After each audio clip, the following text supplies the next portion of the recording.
ओम शांति। आज 16 अगस्त 2023 बाबा के मधुर महावाक्य हैं। प्रातः मुरली ओम शांति। बाप दादा मधुबन। बोले बाबा, मीठे बच्चे दूरादेशी और विशाल बुद्धि बनो। शिव बाबा के कार्य में कभी डिस्टर्ब नहीं करना। डिस्टर्ब करने वालों को ऊंच पद नहीं मिल सकता। आज का प्रश्न है, इस दुनिया में मनुष्यों को कौन से ख्यालात रहते हैं जो सतयुगी देवताओं को कभी नहीं आएंगे? उत्तर, यहाँ मनुष्य समझते हैं कि हम कमाएंगे तो हमारे पुत्र और पोत्रे खाएंगे, लेकिन यह ख्यालात देवताओं में नहीं होंगे, क्योंकि उनके पुत्र और पोत्रे सब यहाँ से ही वर्षा लेकर जाते हैं। वह समझते हैं हमारी अविनाशी रजाई है, यहाँ ही हर एक अपना अपना पुरुषार्थ कर रहे हैं। आज का गीत, माता ओ माता तू है सबकी भाग्य विधाता। ओम शांति। बच्चों ने माताओं की महिमा सुनी। बच्चे जान चुके हैं कि किस किस माता की महिमा होती है। माताओं की इतनी महिमा करते हैं तो जरूर होकर गई है। अभी तो वह है नहीं जो जगत अम्बा होकर गई है।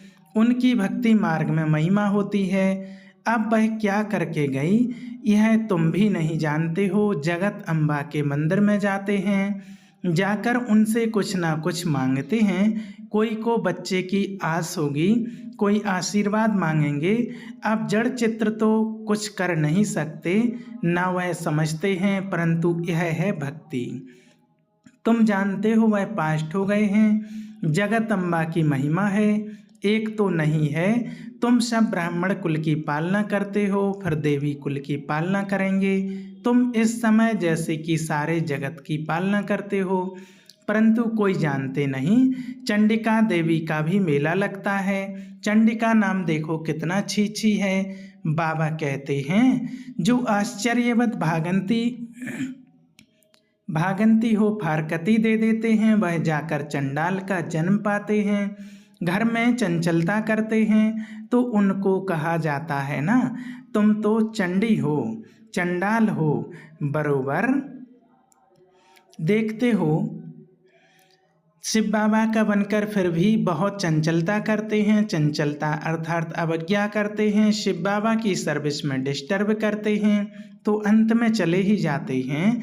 कोई भी ब्रह्मा कुमारी सेंटर में होगी, कुछ चंचलता करेगी, किसको समझा नहीं सकेगी, वह क्रोध करती होगी तो सब कहेंगे इनमें तो बहुत क्रोध है। अब चंडिका एक तो नहीं, बहुत होती हैं। देवियों की महिमा भी है, और फिर ऐसे जो चंडिका आदि बनते हैं उनका भी गायन है, फिर भी ईश्वर के बने हैं। भले कोई चले जाते हैं फिर भी स्वर्ग में तो आएंगे ना, मालिक तो बनेंगे ना। भल मालिक तो राजा रानी ही बनते हैं, लेकिन प्रजा भी कहेगी हम मालिक हैं। लोग कहते हैं ना हमारा भारत महान है। आजकल तो गीत में भी गाते रहते हैं भारत बहुत अच्छा था। अभी तुम बेहद के बाप के बच्चे बने हो। गोपी वल्लभ की गोप गोपिकाएं गाई हुई हैं। वल्लभ बाप को कहा जाता है, गाया भी जाता है।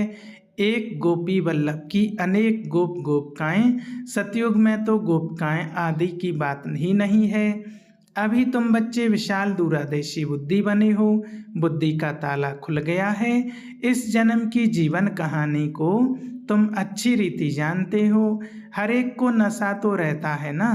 अभी विड़ला है, उनको अपने धन का नशा होगा। समझेंगे मैं सबसे साहूकार हूँ, परंतु तुम जानते हो जो आज साहूकार हैं वह फिर गरीब बन जाएंगे। तुम्हारी और अन्य मनुष्यों की बुद्धि में रात दिन का फर्क है। कोई को क्या नशा, कोई को क्या नशा रहता है, मैं फलाना हूँ, ऐसे हूँ। इनको ब्रह्मा को भी नशा था ना, मैं बड़ा जौहरी हूँ। अभी समझते हैं वह सभी नशे कौड़ी मिसल हैं। तुम बच्चों को कितना नशा चढ़ा हुआ है वह समझते हैं। हम कमाएंगे फिर हमारे पुत्र पोत्रे खाएंगे, यहाँ तो वह बात नहीं है। तुम जानते हो हम बेहद के बाप को जानकर उनसे वर्षा पा रहे हैं, जिसकी प्रारब्ध हम खुद ही जन्म बाई जन्म पद पाएंगे। पुत्र पोत्रे आदि सब यहाँ पुरुषार्थ कर रहे हैं, हमारे पोत्रे खाएंगे, यह ख्यालात वहाँ नहीं रहती। समझते हैं अविनाशी रजाई है, यहाँ तो राजे लोग समझते हैं पुत्र पोत्रे खाएंगे। तुम अभी बाप से इतना वर्षा लेते हो, ऐसे कर्म करते हो तो 21 जन्म उसका फल मिलता रहता है। पुत्र पोत्रों का ख्याल नहीं रहता, वे भी सब यहाँ ही वर्षा पाते हैं। तुमको कितना ज्ञान है, मनुष्य तो कुछ भी नहीं जानते। गॉडफादर जिनको इतना याद करते हैं, जरूर उनसे इतना भारी सुख मिलता होगा। गाते हैं ना, हे परमपिता परमात्मा रहम करो। उनको परमात्मा कहा जाता है, वह सुप्रीम है, जन्म मरण रहित है, इसलिए उनको परमात्मा अर्थात परमात्मा कहते हैं। सभी आत्माओं का रूप एक जैसा है, जैसा जैसा पुरुषार्थ करते हैं वैसा पद पाते हैं। इनकी आत्मा अच्छा पढ़ती है तो नारायण बनती है, कोई फिर फैल होंगे तो राम बनेंगे। आत्मा ही बनती है ना, तुम्हारी आत्मा समझती है मैं परमपिता परमात्मा से राजयोग सीख रही हूँ। आत्मा फिर आकर नया चोला पहन पाट बजाएगी, नर से नारायण बनेगी। यह तुम बच्चों की बुद्धि में है। नंबरवार पुरुषार्थ अनुसार फिर यह ज्ञान प्राय लोप हो जाएगा, वहाँ कोई पतित होगा नहीं। ज्ञान किसको देंगे? पतित पावन को यहाँ याद करते हैं। अच्छा समझो गंगा पतित पावनी है तो भी वह राजयोग तो नहीं सिखला सकती है, बाप तो राजयोग सिखलाते हैं ना। यह सारा ड्रामा का राज्य आदि से अंत तक तुम बच्चों की बुद्धि में है। तुम सब पढ़ते हो, एक ही क्लास में हो, लेकिन नंबरवार हो। शुरू में 300 की भट्टी थी, गौशाला में हजारों की अंदाज में गौएं हों तो कोई संभाल भी ना सके। भट्टी भी थोड़ों की बननी थी, उनमें भी कई तो चल रहे हैं, कई टूट पड़े हैं। कई बच्चे समझते हैं हम पहले से होते तो अच्छा था, परंतु ऐसे भी नहीं। पुराने कितने भागंती हो गए, 25-30 वर्ष वाले भी इतना नहीं याद करते हैं कि वह बेहद का बाप जिससे वर्षा पाते हैं। वर्षा स्वर्ग का मालिक बाबा स्वर्ग का मालिक बनाते हैं। सेकंड की बात है, बाप कहते हैं तुम मेरा बनने से स्वर्ग के मालिक बनेंगे। जीवन मुक्ति तो राजा रानी भी पाते हैं, प्रजा भी पाती है। गाया हुआ है सेकंड में जीवन मुक्ति। बच्चे जो पूरा पढ़ते नहीं हैं वह क्या करते होंगे? चंचलता। कोई बच्चे तो बड़े आज्ञाकारी होते हैं, बाप से भी अच्छा मर्तबा पा लेते हैं। बाप 100-200 कमाने वाला होगा, बच्चा लखपति बन जाता है। तो अलौकिक संबंध में भी ऐसे होता है। 7 रोज वाला बच्चा 25 वर्ष वाले से तीखा चला जाता है। नंबरवार तो होते ही हैं। तुम वास्तव में सब सजनियाँ हो, एक साजन को याद करते हो। तुम जानते हो बाप आकर हमको सुखधाम का वर्षा देते हैं। अलौकिक पति है, फिर भी याद उनको करते हैं जो पतियों का पति है। पारलौकिक साजन अमृत पिलाते हैं, इसलिए उनको याद किया जाता है।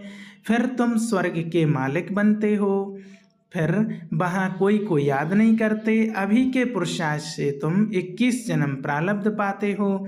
तुम्हारी बुद्धि कितनी खुली है, वह भी नंबरवार। तो बादशाही भी नंबरवार लेते हो, तुमको सब समझा दिया है।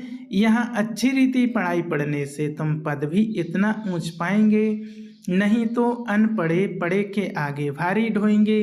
इसमें पुरुषार्थ बहुत अच्छी रीति करना है।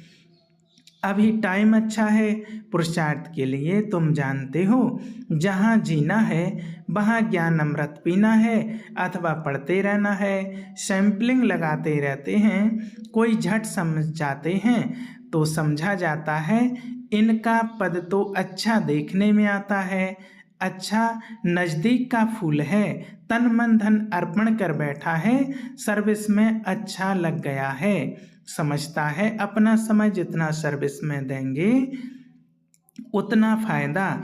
जैसे बाबा हम ज्ञान नेत्रहीन अंधों की लाठी बना है, ऐसे हमें भी बनना है। तुम एक दो की लाठी बनते जाते हो, अंधा बनाया है रावण ने। यह तुमको समझाया जाता है कि इस समय सारी दुनिया लंका है, सब शोक वाटिका में है। नाम रखा है अशोका होटल, वहाँ खूब मजे उड़ाते हैं।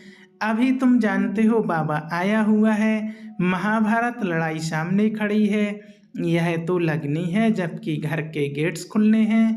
द्वापर की तो बात ही नहीं, अभी तो घोर अंधियारा है ना। ब्राह्मणों की रात अब पूरी हुई है, बाबा आया हुआ है। यह बातें तुम बच्चे ही जानते हो, स्कूल में पढ़ते हैं। कोई तो बहुत अच्छे मार्क्स लेते हैं, कोई फेल हो जाते हैं। फेल की निशानी है चंद्रवंशी में चले जाएंगे। राम को क्षत्रिय की निशानी दी है, अर्थ नहीं समझते।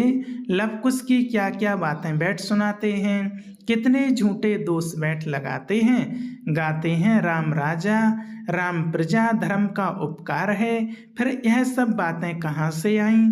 यह सब बातें समझने की हैं। तुम जानते हो यह नॉलेज नंबरवार हमारी बुद्धि में है। स्टूडेंट को बहुत तीखा पुरुषार्थ करना चाहिए। हम गॉड फादरली स्टूडेंट हैं, टीचर को कौन नहीं याद करेंगे। हम हैं पतित पावन गॉड फादरली स्टूडेंट। इसमें बाप टीचर सदगुरु तीनों ही आ जाते हैं। तुम सब सीताएं हो ना, रावण की शोक वाटिका में पड़े हो। इनकॉर्पोरियल गॉड फादर इस ज्ञान सागर नॉलेजफुल। श्री कृष्ण को अथवा लक्ष्मी नारायण को ऐसे नहीं कहेंगे, उनकी महिमा ही न्यारी है। गीत में भी गाते हैं उनकी महिमा अपरम अपार है। जो ऐसा बनाते हैं, तुम कहते हो बाबा हम आपसे पूरा वर्षा लेंगे। आप कितने मीठे हो, कितने प्यारे हो। लक्ष्मी नारायण कितने मीठे कितने प्यारे हैं। लक्ष्मी नारायण के चित्र देखो, हमेशा मुस्कुराहट वाले दिखाते हैं। तुम जानते हो देवताएं इस भारत में ही थे, अभी कहाँ हैं? तुम सबको बतला सकते हो कि यह उनका अंतिम जन्म है, फिर से श्री कृष्ण बनना है। अभी कृष्णपुरी स्थापन हो रही है। श्री कृष्ण की आत्मा भी अभी राजयोग सीख रही है। तुम भी कृष्णपुरी में जाना चाहो तो राजयोग सीखो। लक्ष्मी नारायण कहने से मनुष्य मूझ जाते हैं, श्री कृष्ण को झूले में झुलाते हैं, पूजा लक्ष्मी नारायण की करते हैं। उनों का बाल चरित्र कुछ भी है नहीं। राधे कृष्ण फिर कहाँ गए, क्या हुआ, कुछ भी पता नहीं। राधे कृष्ण कोई आपस में भाई बहन नहीं थे। अभी राधे कृष्ण का राज्य तो है नहीं। द्वापर में भी उनों की राजधानी को कुछ पता थोड़ी है। तो यह सब बातें समझने के लिए बहुत अच्छी बुद्धि चाहिए। लिटरेचर बनाने में भी मेहनत लगती है।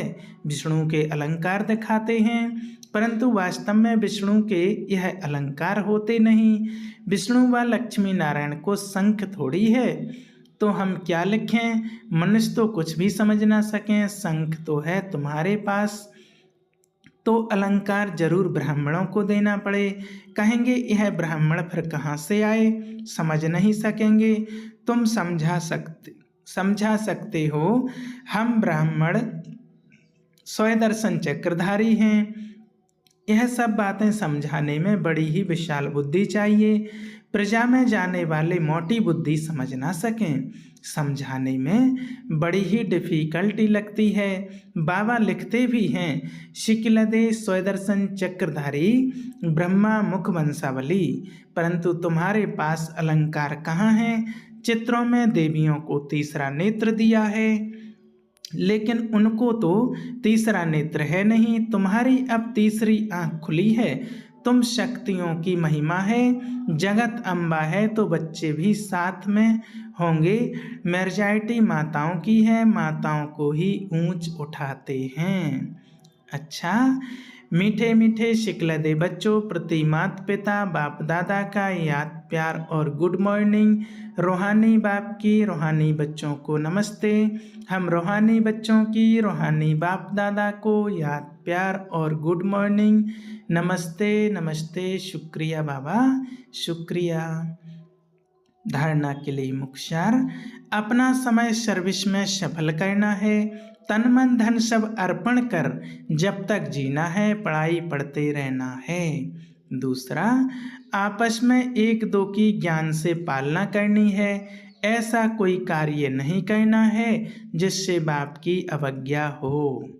आज का वरदान, अविनाशी अतीन्द्रिय सुख में रहे, सबको सुख देने और सुख लेने वाले मास्टर सुखदाता भव। अतीन्द्रिय सुख अर्थात आत्मिक सुख अविनाशी है। इंद्रियां खुद ही विनाशी हैं तो उनसे प्राप्त सुख भी विनाशी होगा, इसलिए सदा अतीन्द्रिय सुख में रहो तो दुख का नाम निशान आ नहीं सकता। अगर दूसरा कोई आपको दुख देता है तो आप नहीं लो। आपका स्लोगन है, सुख दो सुख लो, ना दुख दो ना दुख लो। कोई दुख दे तो उसे परिवर्तन कर आप सुख दे दो, उसको भी सुखी बना दो, तब कहेंगे मास्टर सुखदाता। आज का स्लोगन, अधिक बोलकर एनर्जी गंवाने के बजाय अंतर्मुखता के रस के अनुभवी बनो। अच्छा, ओम शांति।